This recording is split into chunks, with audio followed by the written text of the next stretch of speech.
limited movement for essential services only. So even us, unless we need to go to the grocery store, unless we need to go to the doctor's office, or if we're going to a park or we're going for a purpose, is to not gather in large groups, but really just kind of limit our movement. And then the other big thing that it spoke of is it spoke of the non-essential businesses much closed. Now we're placing a link to a document that I reviewed Wednesday evening after it was placed out and really highlighted things that would impact our area. There's a lot of businesses that are exempt from this. The majority of the businesses that are considered non-essential that we've found, and I'm sure there's going to be others that are out there, but it's like pawn shops, hair salons, nail salons, jewelry stores, those type things are the things that are being asked to close. If you look in that document, you're going to find that the majority of the services that we need day in and day out are there, and we can go to them and leave as long as there's not large groups that are gathering in them. And again, physical distancing. We're hearing a lot about social distancing. We tried changing that to physical distancing. Unless it's your immediate family members that are in your house, if you're outside of your house, you need to have that minimum space of 6 feet or more, whether you're at a grocery store, whether you're at a park, or no matter where you're at, it's keeping that 6 foot distancing between ourselves. Groups of 10 or more. That's another thing it mandates, is it discusses no events of groups of 10 or more out in our community. And again, no matter what that is, no groups of 10 or more.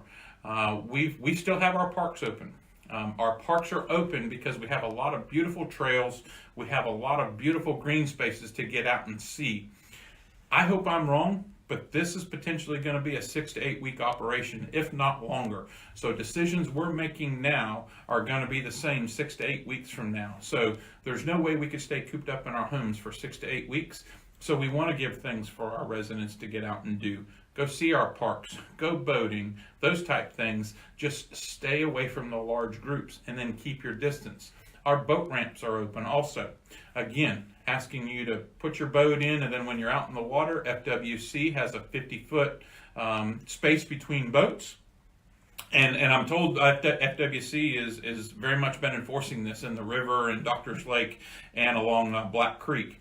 So this is we really need to discourage all our large group gatherings like at Redneck Beach, Powerline Beach, and South Prong Beach. We've really got to stay those boats that are tied up together. We've really got to distance that. Churches are another thing. We've had a lot of conversations with our church partners this week. And again, it's discouraging that gathering inside of 10 or more. And it seems like a lot of our churches are either going to more of an online service or what I'm going to call the old drive-in movie theater style service, a drive-up service, where the cars are staying in the parking lot. They're using an FM transceiver, and they're doing their church service over that. As long as people are staying in the cars, they're not physically gathering, and then they're not using the same type of service or the same facilities inside the building. So as long as they're staying in the parking lot and they're physically distancing, that is perfectly fine to do our churches. The other thing we've spoke to is our retailers. We've got a lot of retailers that are staying open. Obviously, we still need to go to the store and get our commodities, but it's keeping that physical distance at the stores. And a lot of our stores are working very aggressively to either limit the number of people in, or to limit the spacing in the signs, or in the lines, my apologies, which is what we're looking to do in this. So what I'd like to do is in this, and I should have mentioned this at the beginning, is we need anybody if you have any questions on this, please post them. And what we're going to do is we're going to return at 4:30 live and answer these questions, give you an opportunity to put your questions out there. We've had a lot of unique questions, such as, court hearings and court orders and stuff like that. We're really pushing those back to the clerk of the court. But any questions you have, please feel free to post them. We will gather these over the next 45 minutes, and we will return at 4:30 and go live to answer these questions.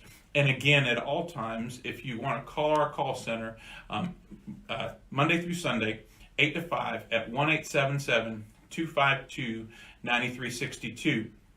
But again, the Governor's Executive Order 2091 there's not going to be any military checkpoints. We've had a lot of questions on that, and there's no magic letter that you need to get through stuff. As long as if you're an essential service, you're an essential business, the majority of us have an ID or a driver's license, and it's just having the ability to be able to explain this. There's no letter that you need to get through, and you can cross county lines. There's nothing preventing you from crossing county lines if I've got to go to work or I've got to go to that essential service across that.